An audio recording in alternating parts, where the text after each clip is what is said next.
Ok, nous nous trouvons actuellement au centre de la manifestation, donc au centre au niveau scénique, là où va se dérouler beaucoup plus tard le concert de Manu Chao, mais notamment d'un groupe espagnol comme celui de Scapé. Vous voyez la scène, c'est quand même un émolument assez grand pour ce genre de manifestation, et c'est vraiment quelque chose qui va se dérouler dans la joie et la bonne humeur. Pour l'instant, on peut voir qu'il n'y a pas énormément de gens, le soleil est au rendez-vous et ça fait vraiment plaisir, quoi. Et en face de vous, vous pouvez voir actuellement la radio qui s'est installée, une radio temporaire qui s'est installée dans le camping exprès pour la manifestation du G8. Merci. Voilà, bonjour, on se trouve actuellement avec Ludovic et Sophie. D'accord, qu'est-ce que vous êtes venu faire ici? Est-ce que vous êtes venu manifester? Non, on est surtout venu monter le village anticapitaliste, anti-guerre, autogestionnaire, qui est juste à côté de nous, et participer à la vie quotidienne de ce village. L'idée vous est venue comment, comme ça? Vous êtes dit, bon, il y a quelque chose qui se passe à Annemasse ou c'est un projet depuis longtemps? Alors c'est un projet depuis longtemps, ça fait 6 mois qu'on travaille dessus, donc l'idée, moi je suis aussi venue pour manifester. L'idée c'était non seulement d'être dans la contestation contre le G8, mais aussi d'avoir un lieu où on peut promouvoir nos idées et nos pratiques et les expérimenter. Et quelles sont vos idées? Donc nos idées, c'est... on promeut un système de société anti-autoritaire, anticapitaliste, en rupture avec le système capitaliste, donc ça c'est très important, qui se base sur une organisation horizontale, l'autogestion, et donc le village c'est l'occasion d'expérimenter cette autogestion au quotidien. Ce dont tu as fait part tout à l'heure justement sur la scène. Voilà, tout à fait. Et ça se passe bien, vous allez rester jusqu'à quand? Jusqu'à mardi? Vous êtes là depuis combien de temps? Donc moi je suis là depuis samedi dernier, donc pour la construction du village, et je repars mercredi ou jeudi après le démontage. Moi c'est plus fainéant, je suis arrivé les pieds sous la table mercredi dernier, et je repars dimanche soir pour retourner sur le front de la production lundi matin. C'est-à-dire? À Toulouse, dans mon boulot dans l'imprimerie. D'accord. Est-ce que vous avez pour l'instant senti des vibrations positives de cette expérience? Est-ce que c'est la première au fait de ces expériences que vous faites? Alors, le terme de vibration déjà positive, ça fait un peu mystique, donc je ne cibrerai pas là-dessus.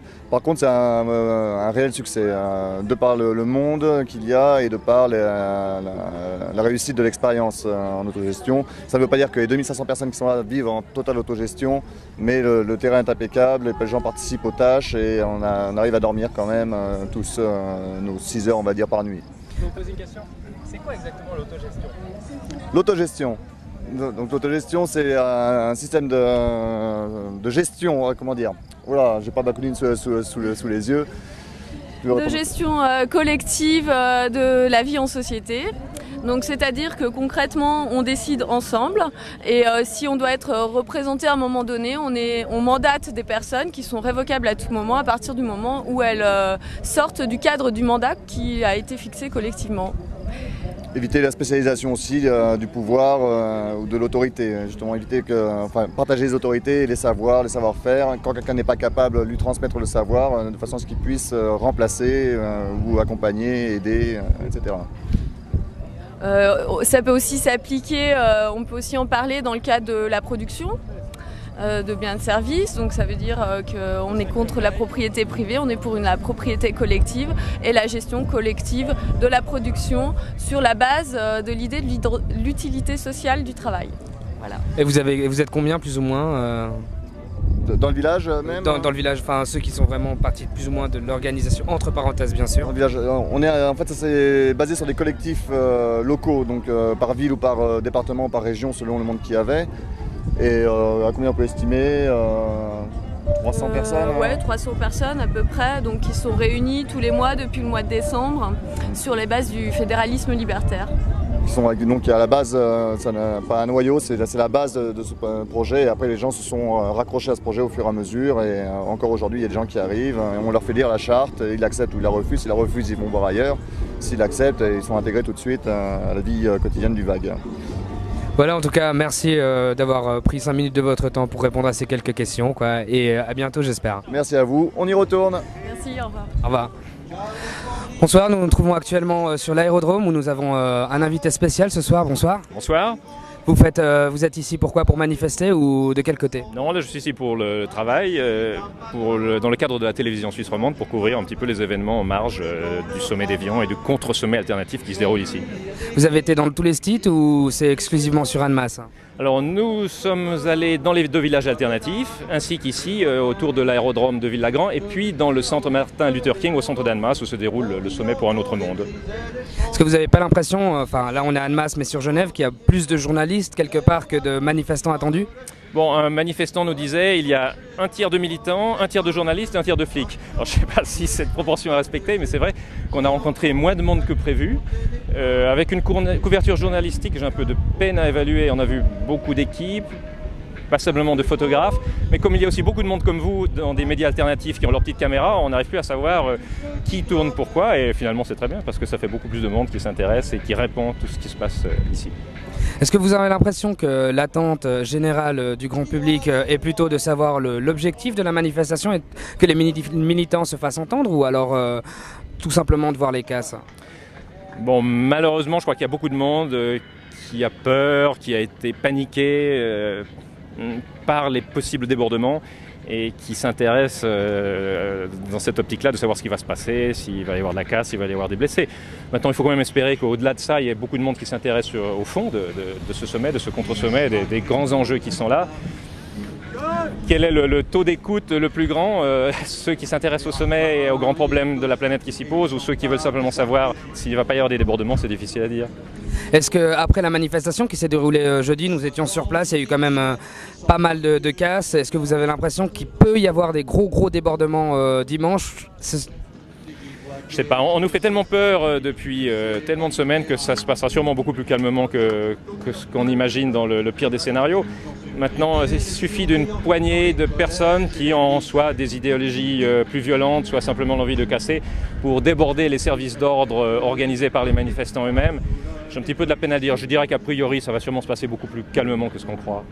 Et non pas en tant que journaliste, mais en tant que personne, est-ce que vous êtes pour ou contre le G8 ou la mondialisation? C'est un vaste débat, difficile à résumer en une phrase, mais puisque j'essaie de demander moi-même la même chose aux gens que j'interviewe, je ne peux pas refuser de le faire.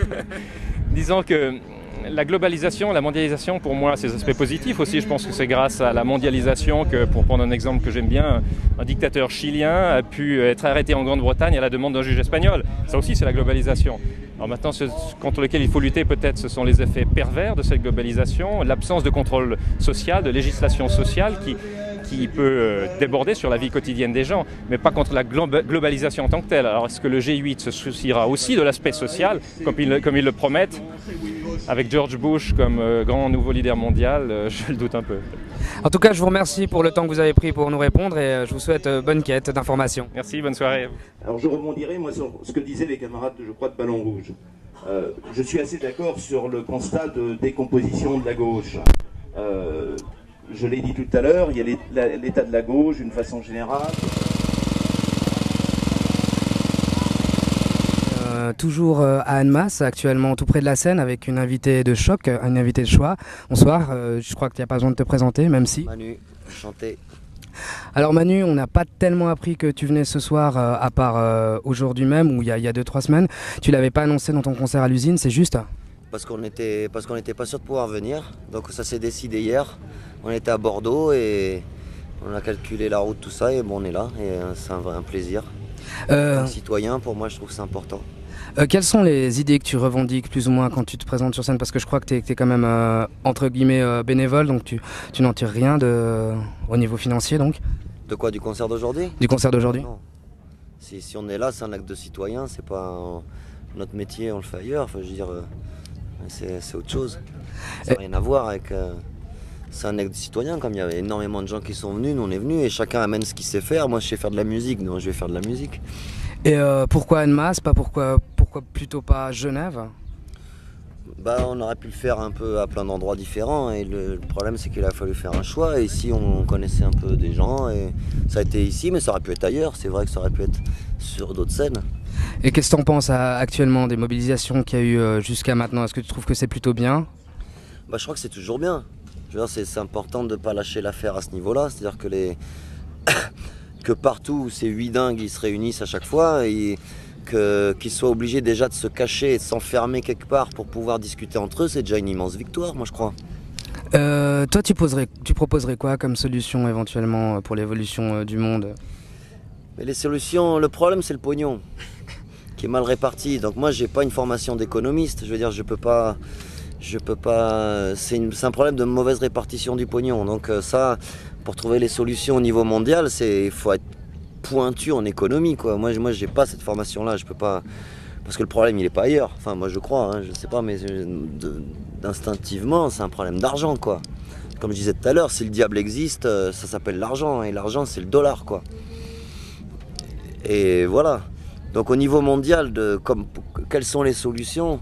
Moi je suis incapable de te dire parce que j'ai pas la formation pour arranger tout ça. Par contre les solutions, on peut tous les trouver au niveau de notre quartier. Moi quelque part je me rabats sur ça, c'est-à-dire que chacun dans notre quartier, on peut trouver les solutions. Est-ce que toi tu as fondé un espèce de mouvement dans ton quartier toi-même, ou c'est à travers ta musique que tu... Non mais le quartier c'est pas que la musique. Le quartier, c'est les gens sans papier, c'est les gens qui n'ont pas croûté, c'est les embrouilles immobilières. On a tous les mêmes problèmes, hein, je veux dire, c'est les abus de la mairie, on n'a pas un mouvement, je veux dire, nous dans notre quartier, on n'est pas organisé comme un mouvement, je veux dire, officiel avec un nom, tout ça. C'est un rapport de solidarité, de voisinage, quoi. On habite tous dans le même quartier et quand il y a quelque chose qui ne va pas, on est tous ensemble. Enfin, on essaye. On a aussi des cons dans notre quartier, hein, t'inquiète pas. Mais... Comme partout. Bah oui, mais même eux, on va vers eux, quoi. On leur explique, et même on arrive à les convaincre petit à petit, quoi. C'est bien. En tout cas, Manu Chao, je te remercie d'avoir pris 5 minutes de ton temps pour être là avec nous. Comme tu sais, on est un peu presse indépendante, et j'espère que tu vas, comme toujours, enflammer le public ce soir, comme tu l'as fait à l'usine et comme tu le feras encore de nombreuses fois. On va voir ce qui se passe, mais en tout cas, tous les gens qui sont venus, moi je les remercie en tant que... Moi, ça me donne de l'énergie, quoi, voir qu'on est plein à essayer de changer tout ça, quoi. Bonne ambiance jusqu'à maintenant, dernière question. Moi, jusqu'à maintenant, bon, ça un peu, je crois qu'il y a eu quelques embrouilles tout à l'heure, là, mais je veux dire, il y a tellement une différence, c'est ce qui me fout en l'air, quoi. Entre ce qui se passe vraiment ici et ce qui se raconte à la télé et ce qui se passe ici. Que j'ai vu la télé il y a 3 jours et que apparemment un mec de Genève là, en train de dire qu'on était tous que de la chienlit. C'est écœurant quoi, l'information qui part dehors de ce qui se passe ici, elle est totalement distorsionnée quoi. C'est pour ça que heureusement qu'il y a des gens comme vous quoi, pour montrer ce qui se passe. En tout cas c'est cool, merci beaucoup pour ton interview et puis j'espère bon concert. Merci à vous.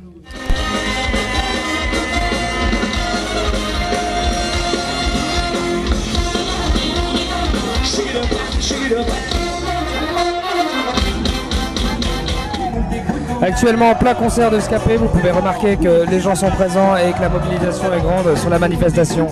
Nous étions avant avec Manu Chao et là on attend avec impatience de le voir. Beaucoup de monde, plus en tout cas qu'à Genève, quoi. La mobilisation est totale au niveau des concerts en tout cas. Vous parlez espagnol? Si!